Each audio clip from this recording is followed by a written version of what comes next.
Bismillahirrahmanirrahim. Assalamu alaikum. I am Professor Nida, lecturer biology. Welcome to our YouTube channel. आज का जो topic हमने लिया है वो हमने botany plant systematic anatomy and development paper B से लिया है और हमारे टॉपिक का नाम है Armen Takhtajan system of classification. इससे पिछले लेक्चर में हमने देखा था कि किस तरह से जो है ना वो हमारे पास वर्किंग की है डिफरेंट साइंटिस्ट ने क्लासिफिकेशन के बारे में। लेकिन इसके अंदर जो हम देखेंगे वो ये देखेंगे कि Arman Takhtajan system of classification क्या है। मीन्स के ये साइंटिस्ट जो था तख्ताजान, इसने किस तरह से वर्क किया था। बेसिकली इसकी जितनी भी क्लासिफिकेशन थी वो उसने के लिए जो एक स्पेसिफिक यूज़ किया था हमारे पास टूल, वो ये था फाइलोजेनेटिक्स। फाइलोजेनेटिक्स को भी उसने किस तरह से लिया था कि उसने फाइलोजेनेटिक की बेस पे कुछ कैरेक्टर्स को स्टडी किया था। सबसे पहले जो सिस्टमैटिक में फाइलोजेनेटिकल प्रिंसिपल जो है ना वो पब्लिश हुआ था वो 1954 में था, रशियन लैंग्वेज में था। लेकिन उसको रशियन लैंग्वेज से 1958 में इंग्लिश लैंग्वेज में चेंज किया था गया था और उस बुक का नाम था ओरिजिन ऑफ एंजियोस्पर्म प्लांट्स। अब इस बुक पूरी में जितना भी ओरिजिन था वो डिस्कस किया गया था।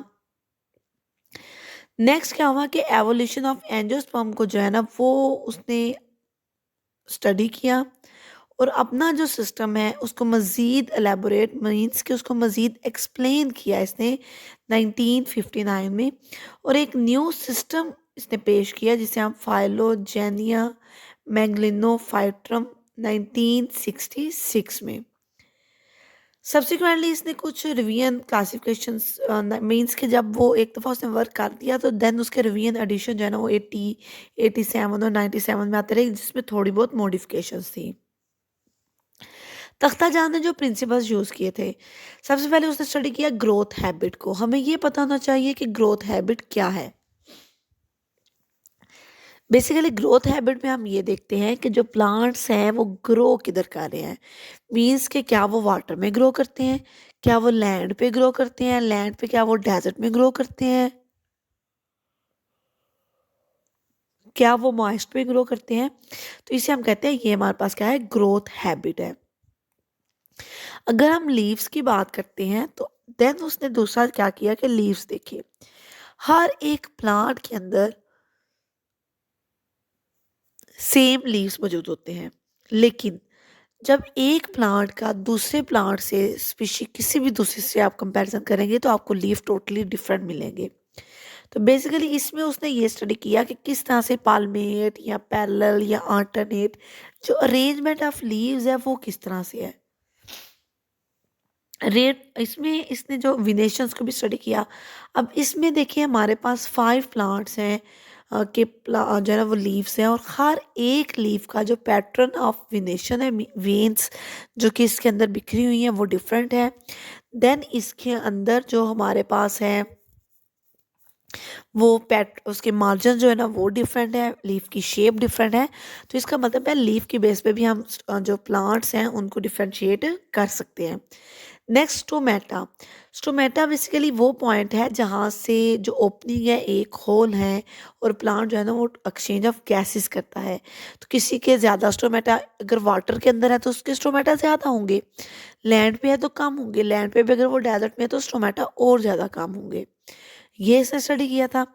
नोडल स्ट्रक्चर, कोई भी प्लांट है तो उसकी स्टेम, ब्रांच, ब्रांच के ऊपर आगे सब ब्रांचेस, लीव्स, फ्लावर, ये सारे जो है ना वो नोड्स के ऊपर लगते हैं। तो उसने उस नोडल स्ट्रक्चर को भी स्टडी किया था।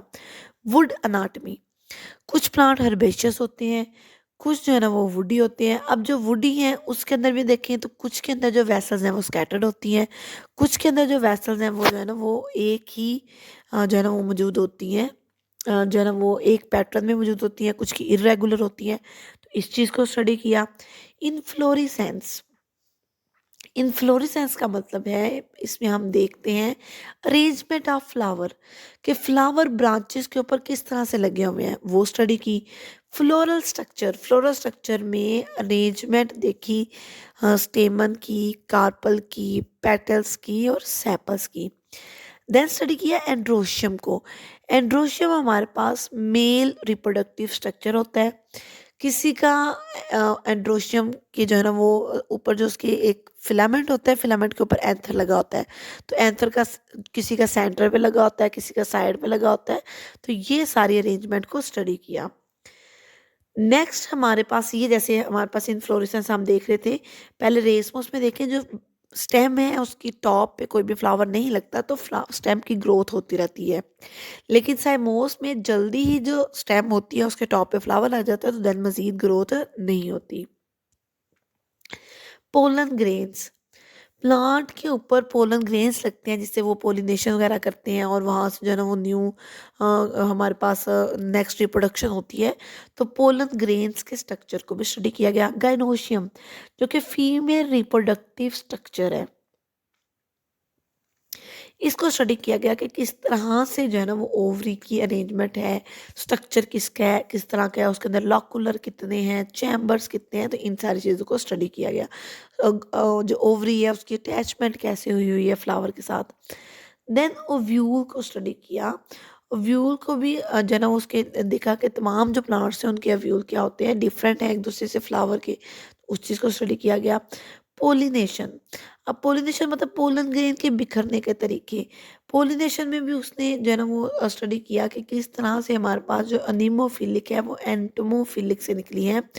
मीन्स के जो एयर से पोलिनेशन है वो, और जो बर्ड्स की पोलिनेशन है, इस चीज़ को जो है ना उसने डिस्कस किया था।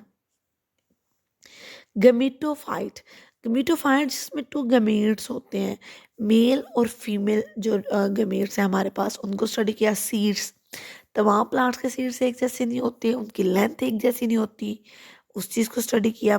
फ्रूट्स, अब कुछ के ड्रूप फ्रूट्स होते हैं, कुछ के फ्लैशी फ्रूट्स होते हैं, कुछ के जो है ना वो नट्स फ्रूट होते हैं। तो इन सारे स्ट्रक्चर्स के ऊपर भी उसने वर्क किया था।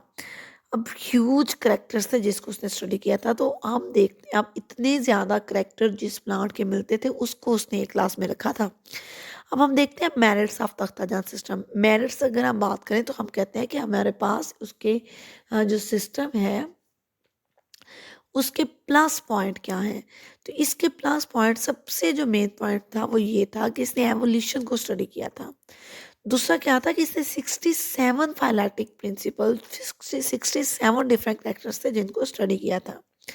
इसके अलावा इसने एंजियोस्पर्म्स और जो नेक्स्ट जो है ना हमारे पास मोनोफाइलेटिक और मोनोकॉट्स जो है ना उसने कहा था कि ये किधर से निकले हैं, डाइकॉट से। तो ये इसका प्लस पॉइंट था कि इसने ये जो सीक्वेंस था वो ठीक बताया था। एंजियोस्पर्म्स को उसने एक डिवीजन के तौर पर ट्रीट किया। बिल्कुल हमारे पास हमें अभी भी एंजियोस्पर्म और जिम्नोस्पर्म जो है ना वो डिफरेंट मौजूद होते हैं। जो सब क्लास मैंगलीडिया है उसको उसने बेसिक ग्रुप जो है ना कंसीडर किया था, जबकि पहले इसको सब क्लास जो है ना वो बेसिक ग्रुप कंसीडर नहीं किया जा रहा था। कुछ इसने ऐसी फैमिलीज भी बनाई और उन फैमिलीज के अंदर जो उसने जानवर रखे वो बहुत क्लोज रिलेटेड थे। और सब क्लासेस को उसने जितनी भी ग्रुपिंग की, ऐसा नहीं था कि अगर किसी के सिर्फ लीफ मिल रहे हैं तो उनको एक पे रख दिया, बल्कि उसने ये देखा कि अगर किसी के मैक्सिमम कैरेक्टर मिलते हैं तो उसको एक जगह पे रखा जाए। अब ये इसके सारे प्लस पॉइंट थे कि उसने एवोल्यूशन को स्टडी किया, उसने ज़्यादा कैरेक्टर को स्टडी किया, उसने एंजियोस्पर्म क्लासिफिकेशन को डिस्कस किया, एंड डाइकॉट और जो है ना वो मोनोकॉट की एवोल्यूशन को डिस्कस किया। जो सब क्लासेस थी उनको डिवीजन बनाया और फैमिलीज के अंदर सेम कैरेक्टर वाले जो है ना वो रखे थे। लेकिन कुछ साइंटिस्ट ऐसे होते हैं जो कि लेग पुलिंग तो करने आ जाते हैं, ज़ाहिर है वो उनको होता है कि हमारा भी नाम आ जाए। वैसे भी साइंस में होता ही है, जब तक ला नहीं बनता तो उसको चैलेंज करने के लिए जो है ना वो साइंटिस्ट मौजूद रहते ही रहते हैं। तो इसमें उन्होंने क्या किया, तख्ताजान सिस्टम के डीमैट्स होते हैं कि कुछ उसके ऐसे पॉइंट्स जिनको बाकी साइंटिस्ट ने एग्री नहीं किया। तो सबसे पहले तो इसका जो ड्रॉबैक हमारे पास ये आ गया था कि उसने जो मोनोकाट के जो इंसेस्टर थे निम्फल एल्स रखे थे, उधर निम्फा एल्स नहीं होते, ये इसका गलत कंसिडर हो गया। कुछ उसने फाइलोजेनेटिक क्लासिफिकेशन ऐसी भी कर दी कि जब उसको फैमिली लेवल पे हम पहुंचे तो वो एक दूसरे को सपोर्ट नहीं कर पा रही थी। कुछ उसके रिजल्ट्स ऐसे थे जो उसने एवोल्यूशन की बेस पे दिए किए थे कि वो उनका कोई भी प्रूव नहीं था, कोई वारंटी मौजूद नहीं थी उनकी। और मोनोकार्ड्स उसने डाइकॉट के बाद रखा था, लेकिन बाद में साइंटिस्ट ने कहा कि ऐसा नहीं है। डाइकॉट जो है ना वो पहले आता है, मोनोकार्ड जो है ना वो मतलब वो ये पहले और बाद में तो इनका डिफरेंशिएट मौजूद ही नहीं है। और एंजियोस्पर्म को यूज़ जो है ना वो जिम्नोस्पर्म की क्लासिफिकेशन को भी रिजेक्ट कर दिया गया जो इसने की थी। इसलिए ये डिफरेंट रीजंस थी जिसकी वजह से उसकी क्लासिफिकेशन को क्या किया था, रिजेक्ट जो है ना वो किया गया था।